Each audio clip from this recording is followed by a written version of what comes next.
is a continuation or a review of topics that you saw last year in Algebra 3-4 course. So again, the topics that we go through here should feel rather familiar, and I may be going through them at a pace that you find uncomfortable. If that's the case, just stop and let me know, or ask a clarifying question if I did something you're like, oh, you did something there that you seem like I should know what you're doing, and I missed what you did there. If I'm assuming too much, just kind of let me know, and we can give a little bit more detail or give a little further explanation, all that kind of jazz. Okay. All right. So in this first section, 14.1, we're going to be focusing mainly on graphing these rational functions.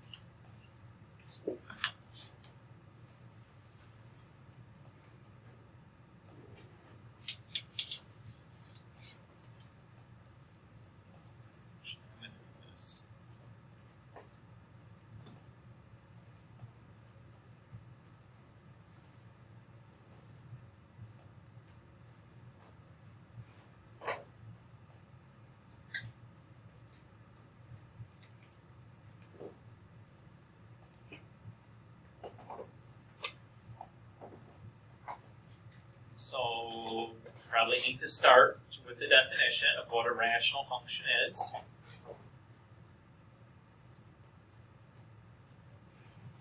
So we're going to define a rational function as some r of x, such that r of x is equal to p of x over q of x, where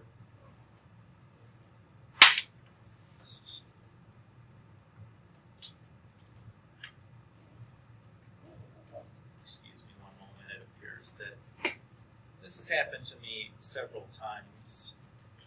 Just like OneNote, it just stops working and I have to just shut it down and reopen it. I don't really get why, but that's been happening to me.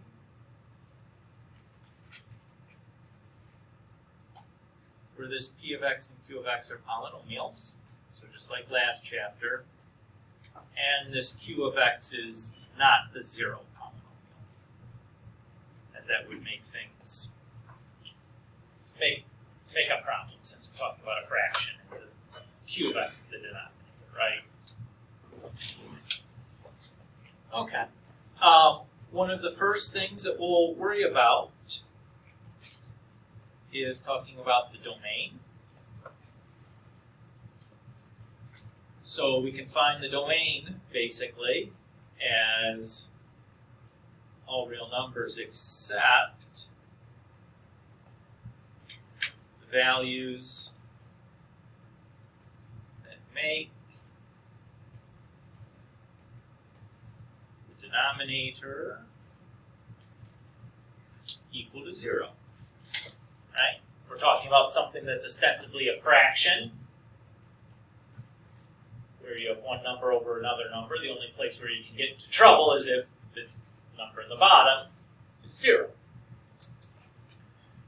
So just do a couple of quick examples here of finding some domains.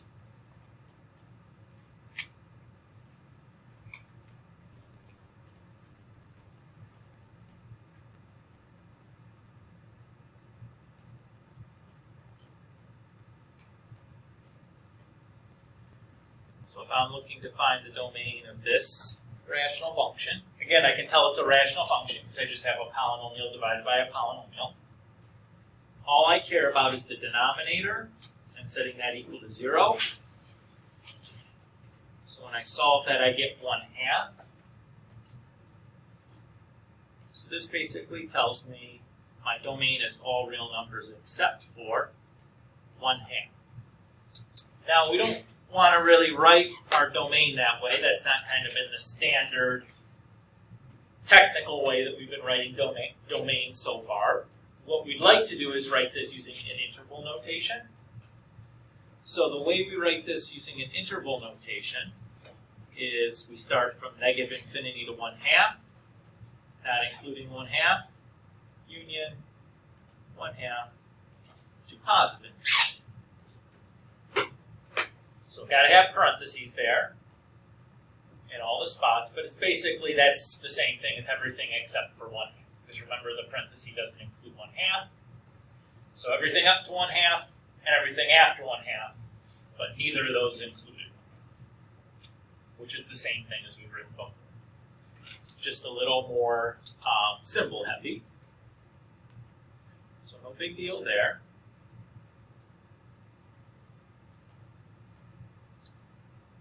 What if we have instead this rational function?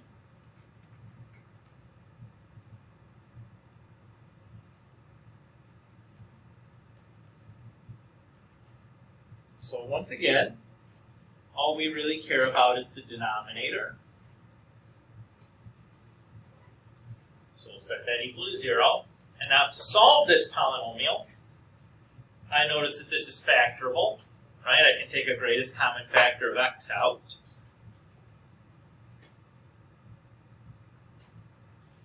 And the polynomial that's resulting is a difference of 2 squares, so I can factor that.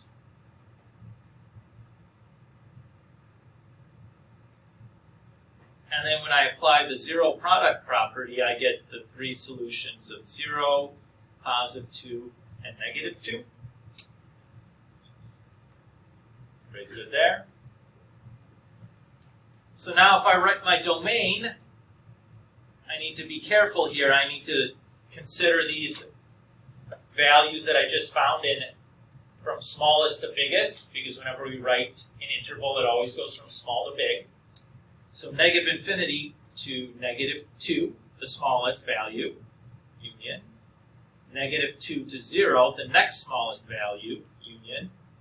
0 to 2, the largest of those 3 values, and then 2 to positive infinity. Ben?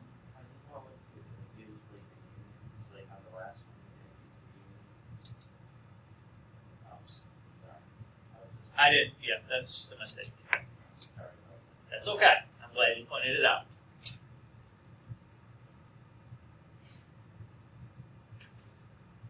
Is that cool with everybody? So again, no big deal, right? It basically comes down to solving a polynomial and then writing an interval with, every place where you have a union, basically every place where you have a solution. Right? When you just have to use it. So that's not a big deal. The second one was a little bit trickier than the last one, but, not so bad. So if we want to move on to graphing, what we really need to be able to graph is we need to be able to find certain key features.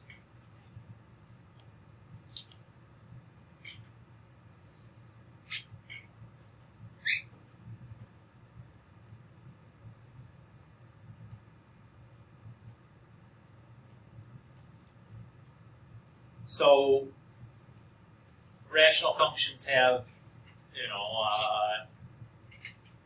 at least some of these key features. They're not all of them. All rational functions don't have all of these key features, but they should have at least some of them.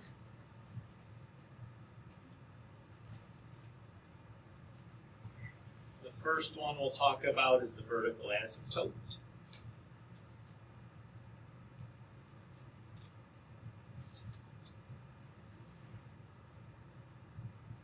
So to find this,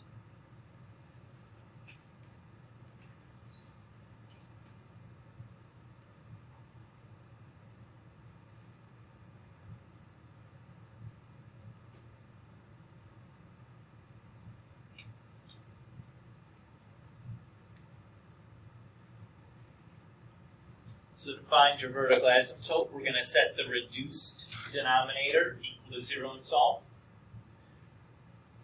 So notice when we find the domain, we don't want the reduced denominator. The domain should be the entire denominator.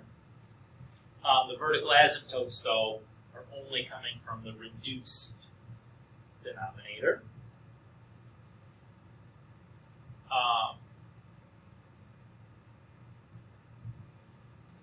Then next one is the end behaviors. And this is a little bit tricky because there's 3 possibilities depending on the form of your rational function. So let's look at these case by case. The first one is when the degree of the numerator is less than the degree of the denominator.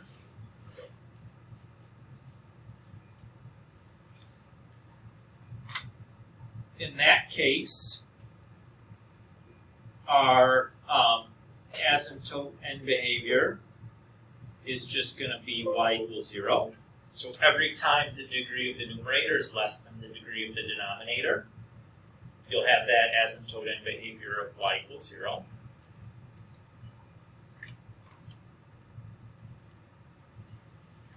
The next situation is where the degrees are equal.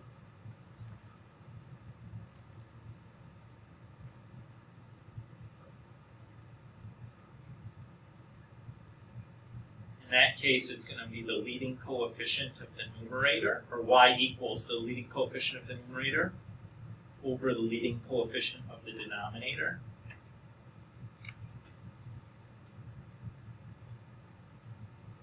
So in both these cases, you have a horizontal asymptote end behavior, right?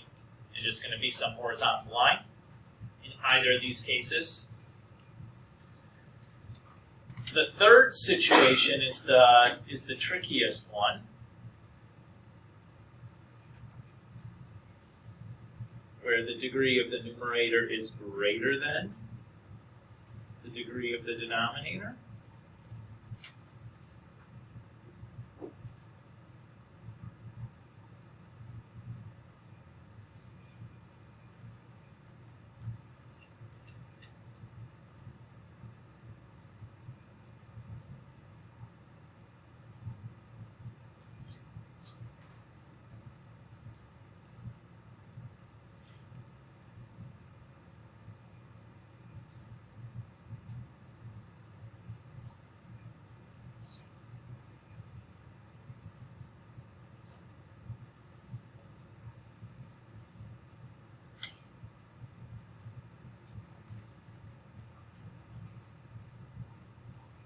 So in that case, we have to do polynomial division, and the quotient from that polynomial division will be our asymptote end behavior. So it could be a linear function, it could be quadratic, it could be cubic, it could be, whatever. Typically in a class like this, I wouldn't expect to see anything bigger than quadratic. But in general, it doesn't need to be limited. You could have a pretty bizarre looking end behavior there. Ben? Is the Vx Correct. I didn't want to use R because R was the name for our rational function that we established before. I was just wondering. Yes. Yep.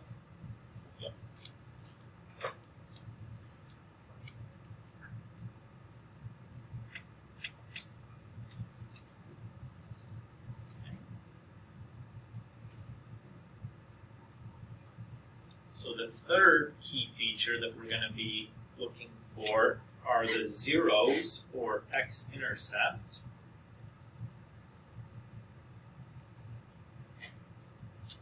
We might use those two terms interchangeably in a context like this.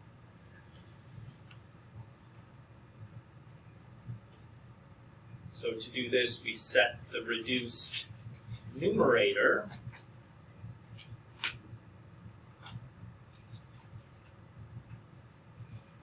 equal to 0 and solve. That'll give you your x-intercepts.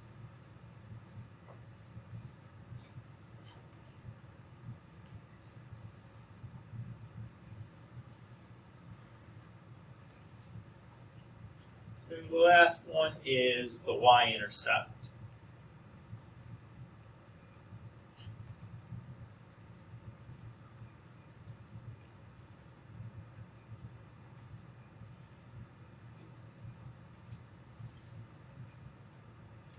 So for the y-intercepts, you just put 0 in for x and value it, just like we've done before in every other function type.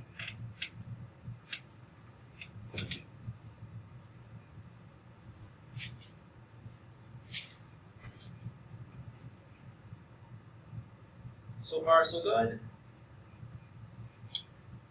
Let's do some examples, and then we'll show you how to kind of piece this stuff together along with some limits to sketch a decent graph.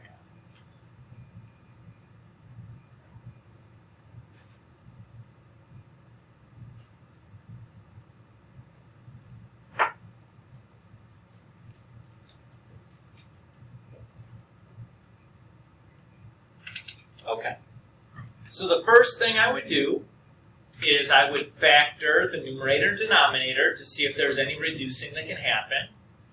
Remember, to reduce a rational function, it has to be in factored form first. So the numerator, obviously, there's no factoring that I can do. But the denominator is a difference of two squares. So I can factor that to x minus 2 times x plus 2. But none of the factors are identical between the numerator and denominator, so there's no reducing to do here. Everybody okay with that?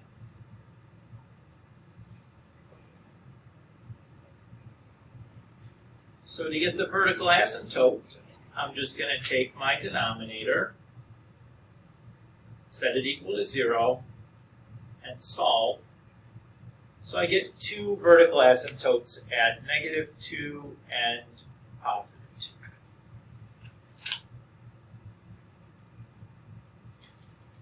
Everybody okay there? Next, I'm going to look for my asymptote end behavior. I notice that the degree for the numerator is 1, because it's just x to the first. And the degree for the denominator is 2, since it's x squared.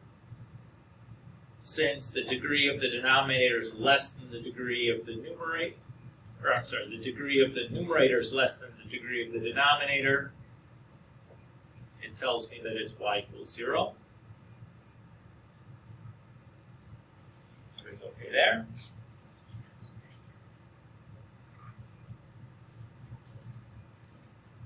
For the x-intercepts, I'm just going to take the numerator, set it equal to 0. When I do that, I get x equals 1. When I do this, though, I'm always going to write my x-intercept as an ordered pair, because I don't want to accidentally confuse my x-intercepts with my asymptotes. I've done that before if I just write it as x equals something. So I like to write it as an ordered pair, because I know myself and I know what kind of things I make mistakes with, and that's a thing that I would do that with. And then the last thing I need is the y-intercept. So when I do f of 0, I get -1 over -4, or just 0 and then 0.2.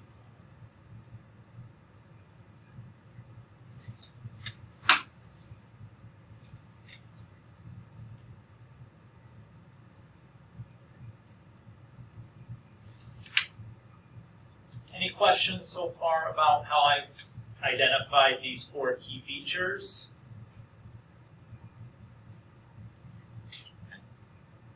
So now I'm going to kind of put this information together on a graph, and we'll see how we can use, and then we'll use some limits to draw, in combination with this information, to draw our graph.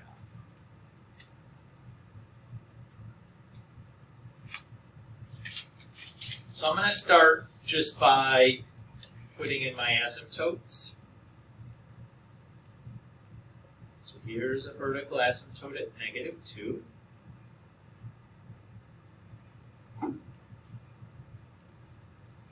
Here's a vertical asymptote at +2. Here's a horizontal asymptote end behavior at y equals 0.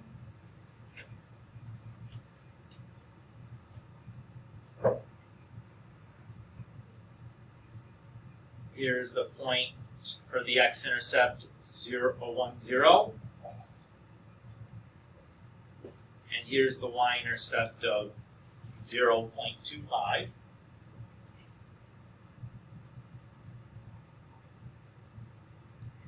And now I just need to fill in the arrows on my graph. or figure out what the arrows on my graph are doing. So I need to figure out, is the arrow following that asymptote going to be going above it or below it? I need to figure out the arrow at this asymptote, is it going up or is it going down? And on this side, is it going up or is it going down? And on this one, is it going up or is it going down? Is it going up or is it going down? And then is it above or below? Everybody okay with that? If I can determine those things, I should be able to sketch in the rest of this graph reasonably accurately. So to do that, I'm going to pull out my calculator, and I'm going to use my calculator to kind of numerically kind of evaluate what's going on at those asymptotes. So I'm going to go ahead and type in my function here into the y equals menu, because I'm going to use some shortcuts so I don't have to like keep plugging stuff in over and over and over again. So I've just gone ahead and typed my function into the y1's place, and then I'm going to exit out of here to the home screen. And what I'm interested in is what's going on this side of this first asymptote. So I want to know what's happening to my graph as we're getting very close to -2 from the left side of it. So what I'm going to do is I'm going to go and retrieve the y1 function. So I'm going to press the bars button. Because it's a y variable I'm interested in, I'll go to the y bars. Because we're now in function mode, I'm going to click the function option, and there's y1. And I want something from over here, so like I'll do -2.1. Something close to -2, but on the left side of -2. Everybody's okay with that? When I do that, I get a negative number, so it looks like it's down here. Just to confirm that, though, I'm going to go a little bit closer. Maybe I'll do -2.01 and make sure that's getting more negative, just to confirm. Definitely is. So what that tells me is that this section of the graph has got to look like this.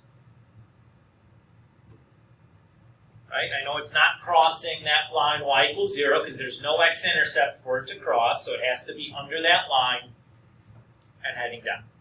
Everybody's okay there?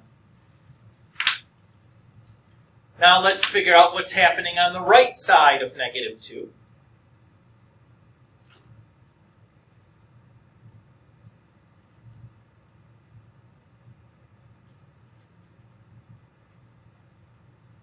So we'll go to my graph and we'll pick something on the right side of -2, say -1.9. That's a positive number, so it looks like it's up here. I'm going to get a little bit closer, though, and do -1.99, just to make sure, and I'm getting a bigger positive number. So definitely my arrow is this one up here. It's got to be going down through the y-intercept and hitting that x-intercept. And then I need to see, okay, is it heading back up or is it going down below? So I'll do the same thing, except this time I'm going to look at what's going on the left side of +2. So that would be like 1.9. That's a negative number, and we'll get a little bit closer.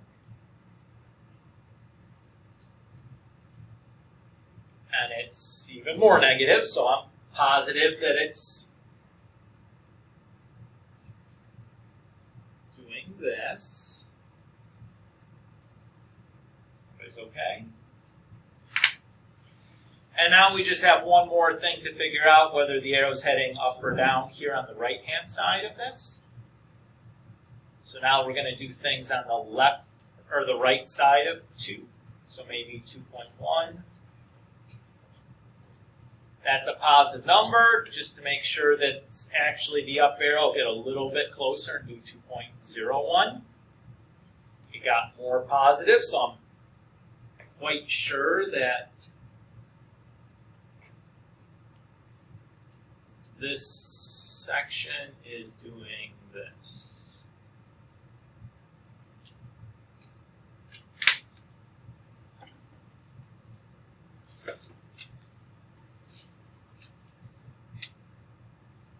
So just to kind of reiterate and tie together some vocabulary and some stuff that I saw we struggled with notation-wise on the previous test. Say, for example, this little arrow here. If I was describing what's going on using limit notation, I'd say the limit as x approaches -2, and then because I'm coming from the right side, I'm going to put a plus sign there because it's the positive things are on the right side. And my function's name was f of x equals, so the x's are heading towards -2 from the right. What is the arrow doing here? It's pointing up, so the y coordinate is going to positive infinity. So we write something like that.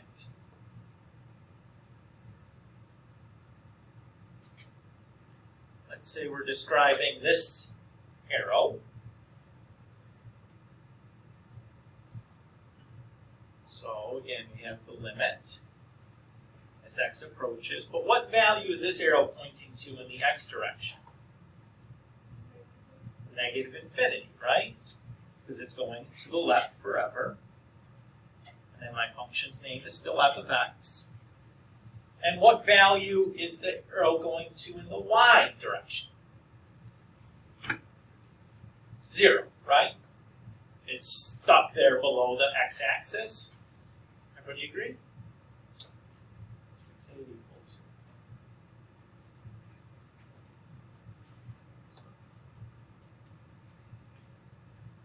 And maybe we'll do one more. Let's say we're looking at this one.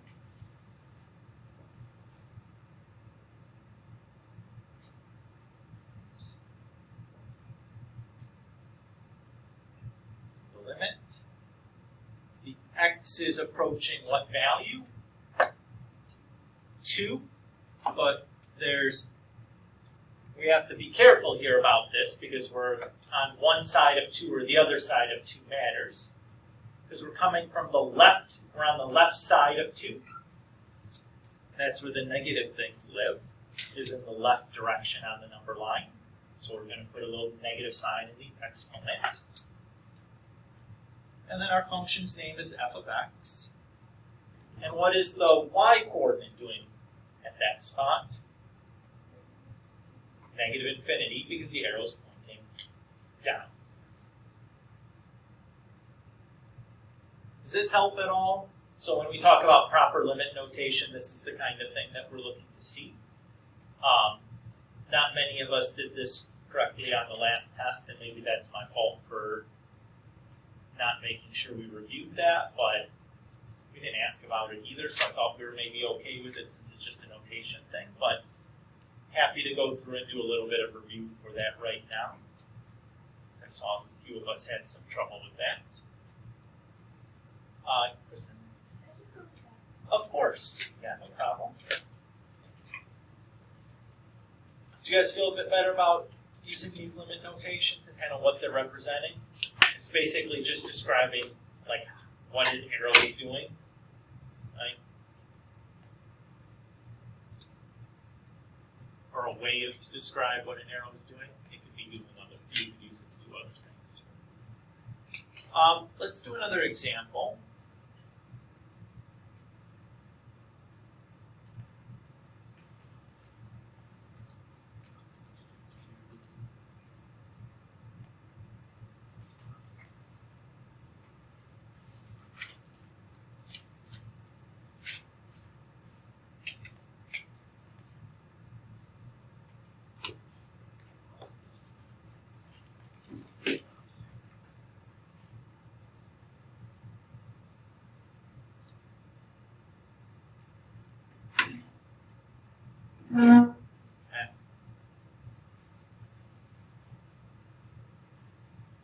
let's say we have this.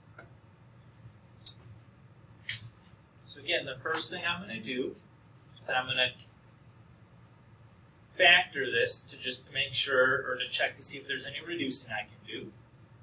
So the numerator multiplies to give me -5 and adds to give me -4. That'd be -5 and +1. And obviously the denominator doesn't factor at all. And since none of the factors are identical, I know there's no reducing I can do, so this is just what it is. So my vertical asymptote, I'm going to take that denominator, set it equal to 0, and I get one vertical asymptote here. And then I'll look at my asymptote end behaviors. The degree of the numerator is 2 because of the x squared. And the degree of the denominator is 1 because of the x. So this one says I need to do the polynomial division in order to find my asymptote end behavior here. If I look at this problem, though, that's not so bad. If I look at the denominator here, that denominator is degree 1 with leading coefficient 1. So I know I can use synthetic division to do the long division here. I don't have to do to do the polynomial division here. I don't have to do long division, which is nice. You could do long division if you wanted to. That's always an option, but I like to avoid that if I can. Mostly just because it's rather time consuming. And I find it quite tedious. You know what I mean, guys? I'm sure you don't like it either. So remember, this is your remainder, your constant, your x coefficient.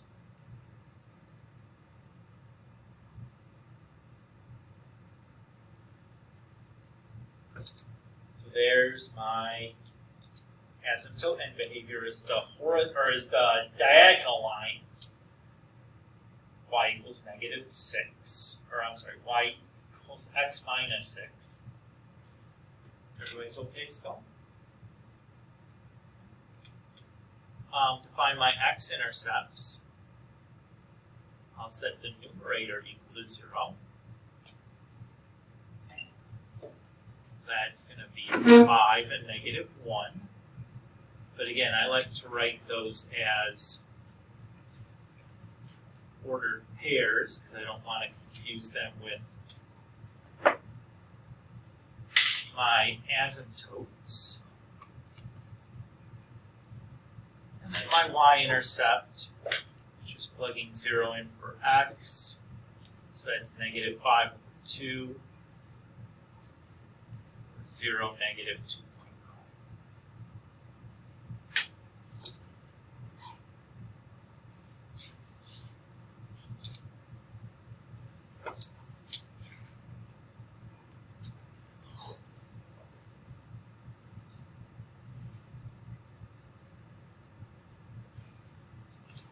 Still doing okay?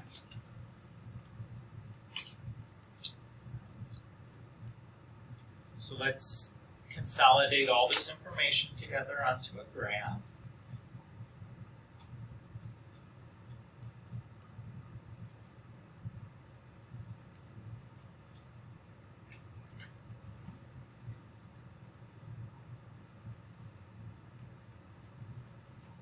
Mr. Cooley. Yes, sir. Oh, why didn't what happened to the +1 when you did the y-intercept part? The y-intercept. When you put in this. I plugged them in here, so that's 0, that's 0, and that's 0. So I just have -5 over 2. Alright. You could also do it here and get -5 times 1, which is still -5. Alright. Right, remember that's multiplication, not addition between them. Is that okay? Yeah. Thank you. Yeah, no problem.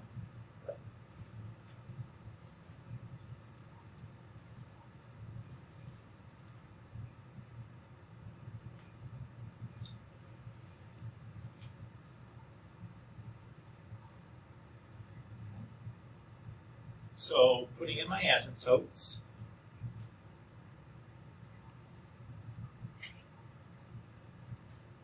So I have my vertical asymptote here at -2.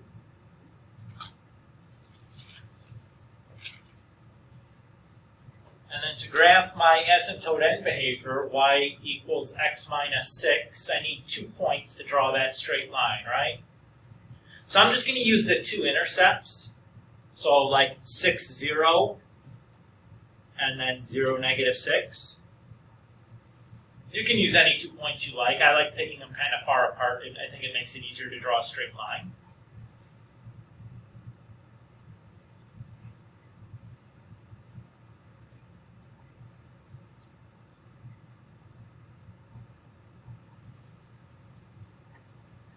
And then I have x-intercepts at -1 and +5. And then a y-intercept at -2.5.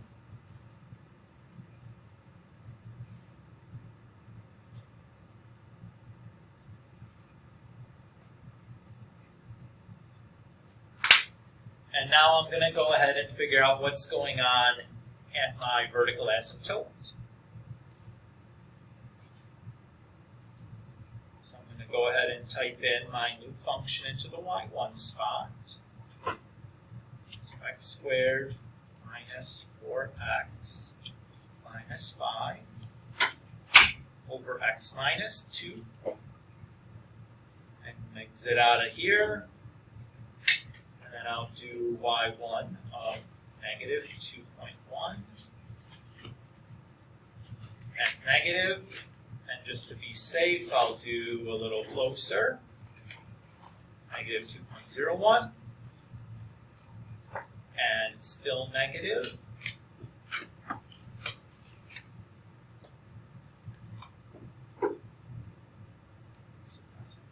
Anyways.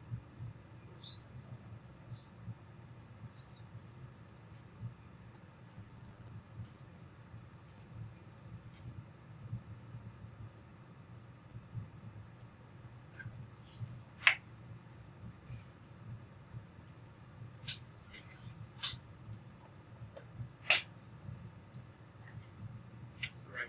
Oh.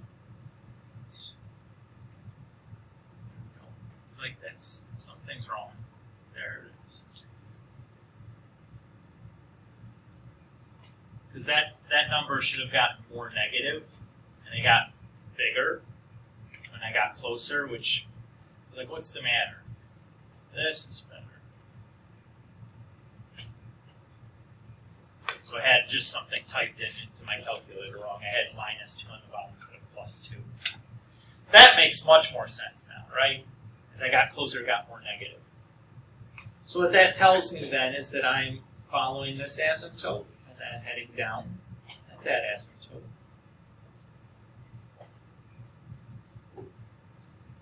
And then I need to check over here to see whether I'm over in this section or if I'm down in this section, right? So we'll check the other side of -2.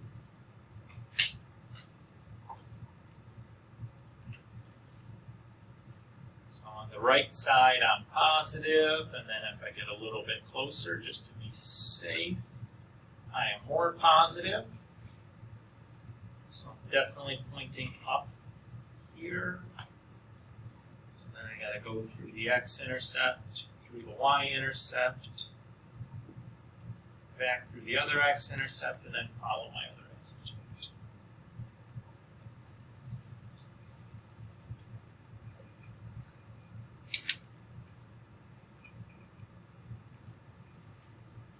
Is that okay with you guys?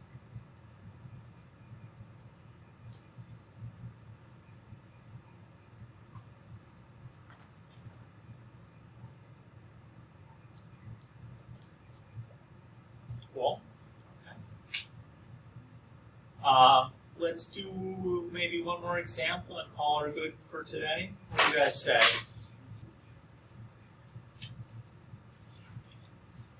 Are we feeling okay about this? Jacob? When I put like this thing in my calculator, I'm getting like different numbers. I'm not sure why. So you probably, there's just a typo on how you typed it in. Yeah, probably. That would be the only possibility, is that you just typed in the Yeah. function correctly. I'll go back to it. Yeah, that's, I mean, I don't wanna sound like No. that's a ridiculous question, but that is the only possibility. It's not like your calculator can be doing something different internally than mine is. Yeah.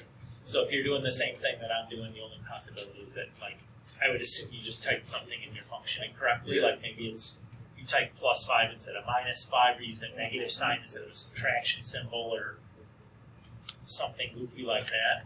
Yeah, I'll go.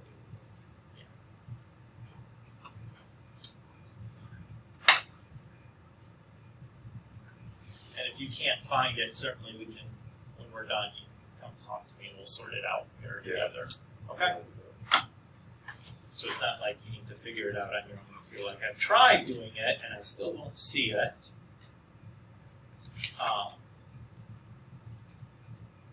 We'll sit down and try to figure it out together here in a few minutes.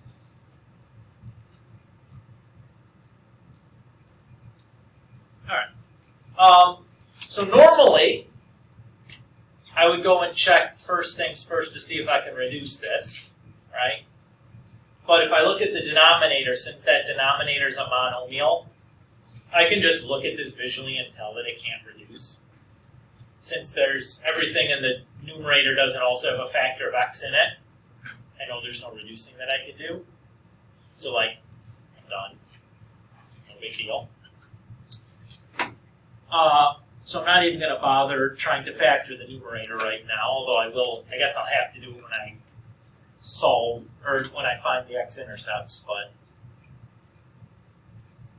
So the vertical asymptote, I just set the denominator equal to 0, and then there's no more solving to do, so I just have x equals 0.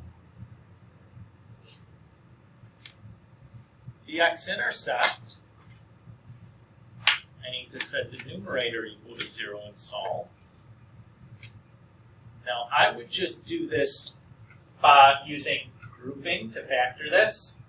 You could go through the whole rigmarole that you did last chapter and like do the synthetic divisions if you wanted to. I think that's more work than you really need to do, considering this thing is factorable by grouping. And that's the way that I would do it if I were you, but it's perfectly reasonable if you decided to do the synthetic division stuff. That would be okay, but still 2.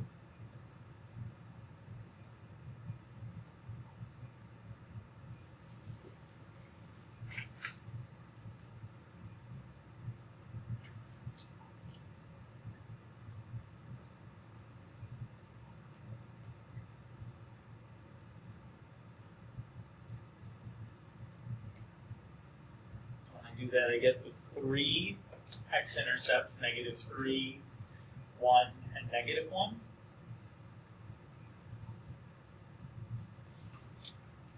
Pretty okay there. Again, I ripped through that factor by grouping stuff, hoping that we still kind of remember doing that from last year. If you don't, and you need to have some follow-up, I'm certainly happy to do that again and talk a little bit more about what we're doing there, but I think we've done some factor by grouping stuff already in last chapter, so hopefully we feel reasonably familiar about that. So if I try to do the y-intercept now, I forgot to do the end behavior stuff. We'll get to it. Did it out of order. That's okay. It doesn't matter the order that you do those. Find these key features, right? Anyways, if I plug 0 in for x, I obviously get something undefined because you have a 0 denominator. So there's no y-intercept, which shouldn't be a surprise considering if you look at the vertical asymptote, it is the y-axis. So not surprising that the graph doesn't have a point on the y-axis when there's a vertical asymptote there.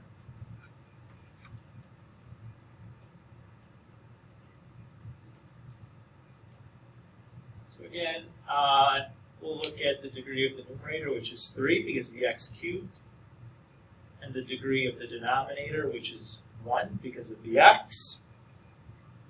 So that tells me I need to do the long division, or the polynomial division to find this. My denominator is just x. What do I do with that? Can I do synthetic division? Sure. Remember, because x I can really think of as just x plus 0, right? So you can do it this way. Maybe it's not obvious that you want to do that.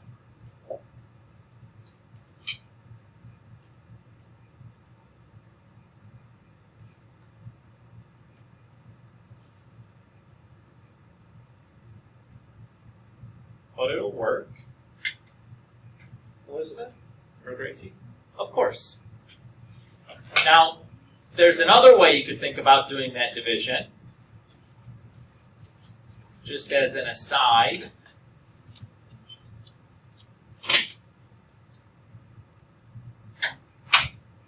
So, because the denominator is a monomial, and only when it's a monomial, it's also convenient to think about it as just 4 fractions with a common denominator. Right? We can do that. And then if we reduce each individual fraction,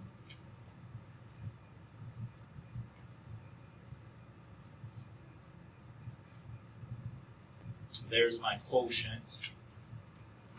So we can think about it that way also.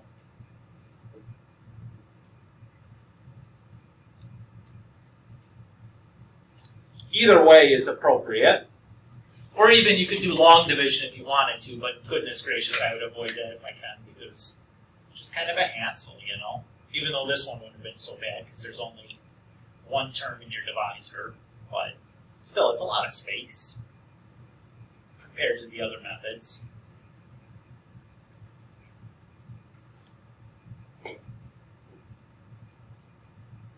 Everybody's okay here?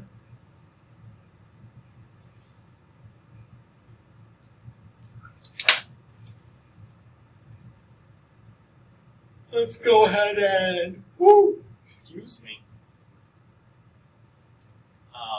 draw our graph.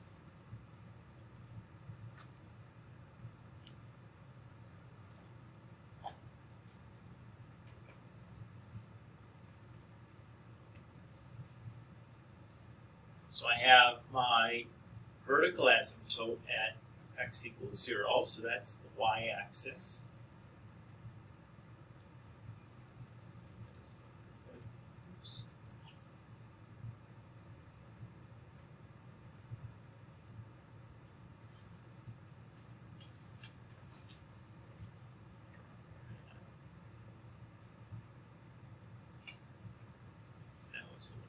Obvious, right?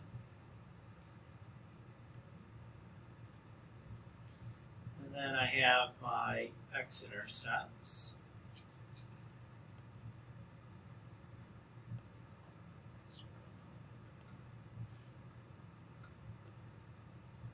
It's 1, -1, and -3.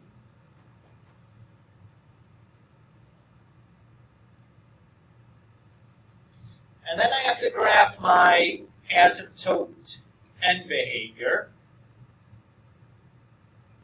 That's this quadratic. To graph a quadratic, what do I need to have? What point do I have to have for it? I have to have the vertex. Very good. Do you remember how to find the vertex for a quadratic in standard form? Ben? I was going to say HK, but That would work if it was in vertex form, absolutely. So you could turn this into vertex form, completing the square, which I think is a little bit of overkill, but if you needed to do that, that would be okay. What I would use is negative b over 2a, and then like f of negative b over 2a.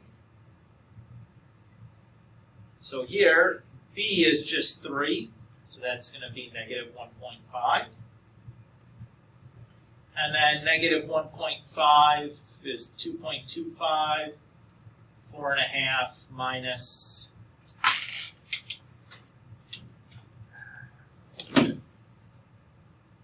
3.25 minus 4.5 minus 1 is negative 3.25.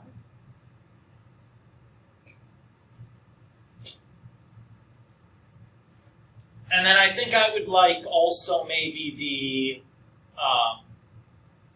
the x-intercepts. I think would be a good two other points on either, or the other point on the either side of the vertex to get a decent picture. You guys buy that? It's up to you guys. It's your brain. I think they're good ones though. Especially considering I have x-intercepts over here. You know, negative 1.5, negative 3 is down here. I think I'm going to want to know where the x-intercepts are relative to these x-intercepts.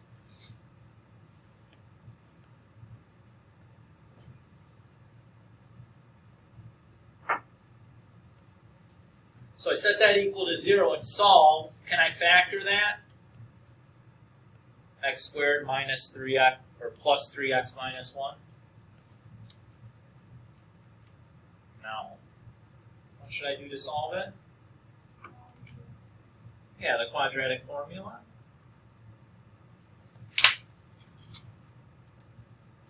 So let's see. I have negative 3 plus the square root. Negative 3 squared is 9. Minus 4 times 1 times 1 is just 4. Over 2 times 1, that's just 1. Or no, just 2.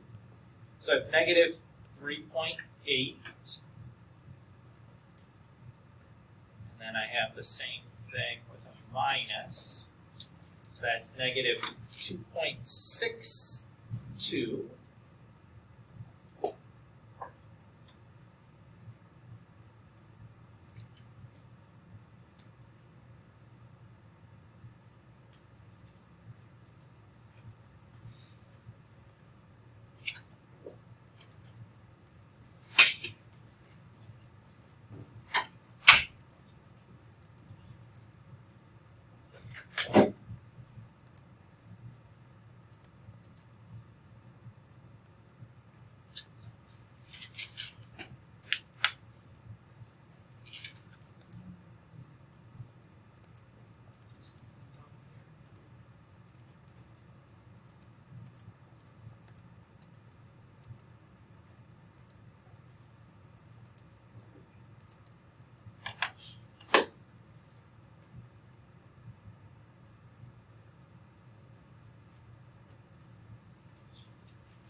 Oh, shoot.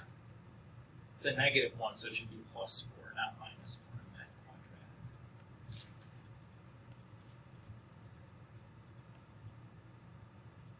quadratic.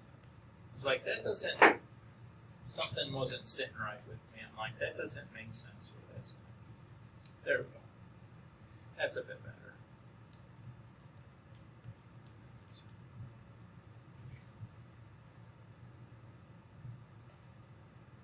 Negative 3.3 and then negative 0.3.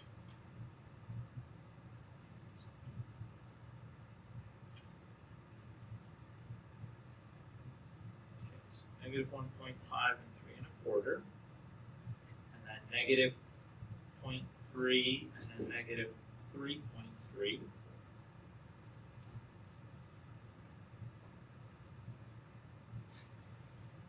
That positive. It's positive.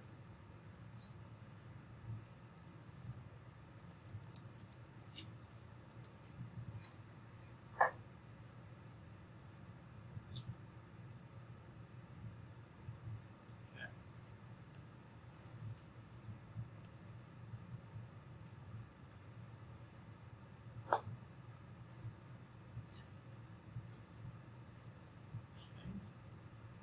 There's that asymptote.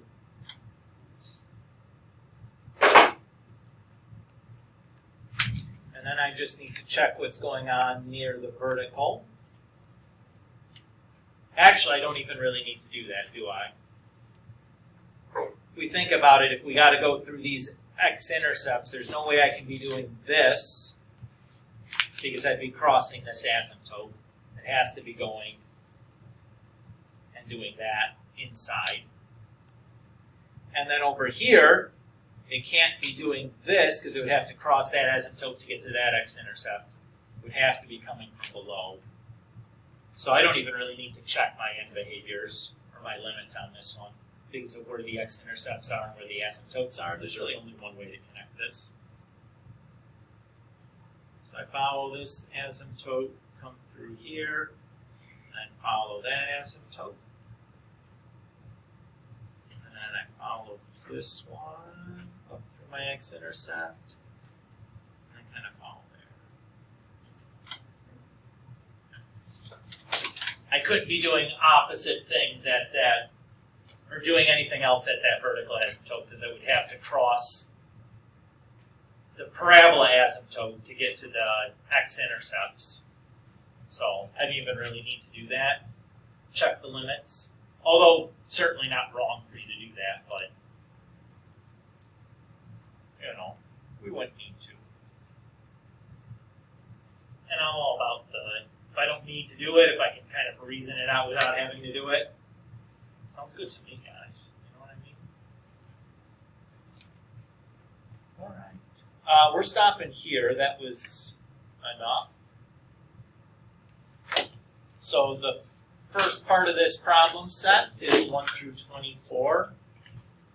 That'll be part of Sunday's homework check. Obviously, you seniors don't need to do this because today's your last day of class, so nothing to do there.